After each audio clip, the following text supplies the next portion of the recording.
ईद का दिन है। गांव की फिजा खुशियों से मुअत्तर है। हर तरफ रंग बिरंगे कपड़े पहने बच्चे हंसते खेलते दौड़ रहे हैं। घरों को बरकी कुमकुमों से सजाया गया है और गलियों में खूबसूरत कुर्बानी के जानवर नजर आ रहे हैं। लेकिन इसी बस्ती के एक खामोश कोने में रहीम का कच्चा घर उदास खड़ा है, जहाँ तो ना कोई सजावट है और ना ही कोई कुर्बानी का जानवर। रहीम, जिसके चेहरे पर गुर्बत की लकीरें और सर में सफेद बाल हैं, अपनी चारपाई पर खाली हाथ बैठा किस्मत को देख रहा है।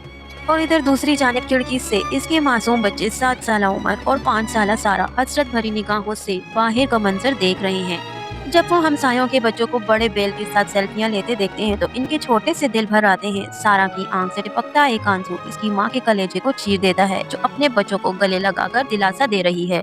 दूसरी तरफ गांव के एक बड़े महल नुमा घर में एक अमीर और लालची जोड़ा रहता है। मोटा शोहर रेशमी कुर्ते और सफेद पगड़ी में मलबूस है, जबकि इसकी बीवी भारी जेवरात से लदी हुई है। इनके सामने गोश्त का ढेर लगा है, लेकिन इनकी नीयत अभी भी नहीं भरी। वो बेहतरीन सुर्ख गोश्त के टुकड़ों को अलग करके अपने डीप फ्रीजर में छुपा रहे हैं, जबकि गरीबों के लिए वो काली थैलियों में सिर्फ चर्बी, हड्डियां और फालतू लोचड़े जमा कर रहे हैं। वो दोनों हड्डियां भरते हुए हंस रहे थे, जैसे ये कोई मजाक हो। और लालची बीवी का तो सोचना ही यही था कि गरीबों के लिए तो ये भी एक गनीमत है। ने इतने भारी भरकम पैसे लगा के जो बेल खरीदे हैं, उसका अगर गोश्त हम बांट देंगे तो हम खुद क्या खाएंगे। और उसके शोहर का भी यही कहना होता है कि हाँ, गोश्त को संभाल देते हैं, क्योंकि हम अगले महीने जो पार्टियां वगैरह करेंगे और जो दावतें करेंगे उसमें काम आएगा।